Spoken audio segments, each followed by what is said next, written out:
Welcome to stage 8, the longest and flattest of the Vuelta so far. In other words, a minefield of potential hazards and crashes. We'll get to that shortly, but as promised yesterday, we're going to start with a look at the first ever African team to ride a Grand Tour, MTN-Qhubeka, who a week ago were the first 9 down the start ramp for the time trial, although as team boss Doug Ryder told us, they had a slight detour on the way there. Just before the start, the organisers asked us, would we mind stopping our warm-up short and sitting on horse-drawn carriages to go through to the start as the first African team. I mean, that's not the ideal preparation for a time trial either, and then we still go and smash it.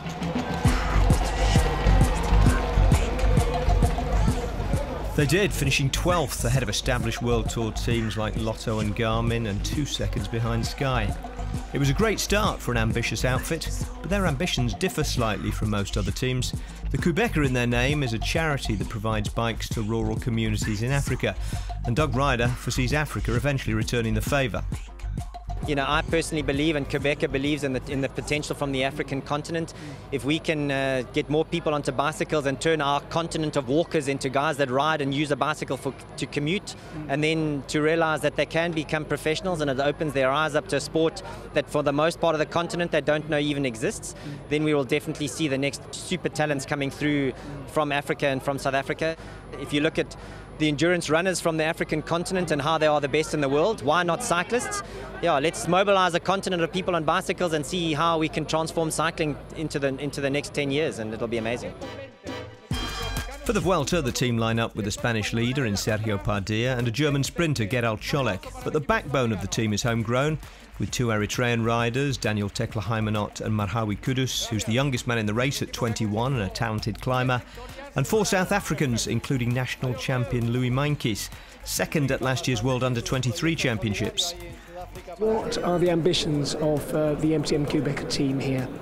I think just to get the word Qhubeka repeated as much as possible. I think that's what we'll rate the tour by, to see if it's a success or not. So yeah, just to get the name out there and yeah, hopefully to take all the opportunities that come our way. I'm really excited to ride with the top level of the riders, like Quintana, Contador, From. So it's not easy, but to ride, to fight with them, yeah, I'm really happy. As well as being represented in the first week breakaways, the team's high point so far has been Sergio Padilla's Stage 5 attack that put him into the combined leader's jersey for a day. But the long-term aim is bigger.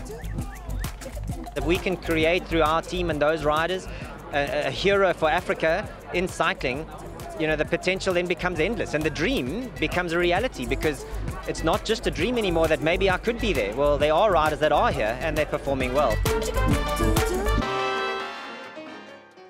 They are performing well, and with us in the studio is a man who's been brought in to help them perform better and secure their ultimate goal of an invitation to next year's Tour de France, Brian Smith. Brian, thanks for coming in. Just elaborate first of all on specifically what it is you've been brought in to do. Well, 2 months ago I got contacted from Douglas Ryder, the team principal. We go back 20 odd years, we raced together, and he contacted me about coming in as the interim general manager until the end of the year. My remit is to strengthen the team. And as you can imagine, there is limited top quality African riders at this moment within cycling. So I've had to look outside of Africa to the global cycling world, bring in some top riders to help them get into the Tour de France next year, because the Tour de France is ultimately the goal for the team, and to get the Qhubeka charity name out there. And the biggest, most high-profile name you've got so far is Edvald Boasson. Did he take a lot of persuading, or has he bought into the project? Initially he wanted to stay at World Tour like most riders, but the more we talked, the more we got on, and he was a perfect fit for the team. We've got some other signings to release in the next few weeks, but we're not finished yet. There will be about 22, 23 riders. 14 riders will stay with the team who are currently riding with the team at this moment in time. So it's going to be a strong team, classics in Tour de France next year. But it's a bit of a catch-22, isn't it? In order to promote African cycling, you need the invitations to the big races.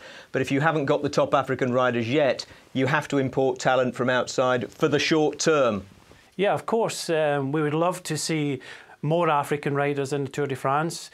potentially in the next 10 years, an African winning the Tour de France. So again, we have to get into the Tour de France, and to be able to do that, we have to bring on riders outside of Africa in the short term to help develop the African talent. And we heard from Douglas Ryder about the untapped potential there is in Africa, just in terms of sheer numbers, I suppose, as much as anything else. Can you see an African winner of the Tour de France in the next 10, 15 years? I can see it. We've already seen Mahawi Kudus, Tekla Hamanot, and even Louis Meintjes, some good, talented riders. But we need more. The more riders we get on bikes, the more development we can do, the more help from the Europeans. It's going to be a fantastic journey, and I reckon in the next 10, possibly 15 years, we'll see a black winner of the Tour de France.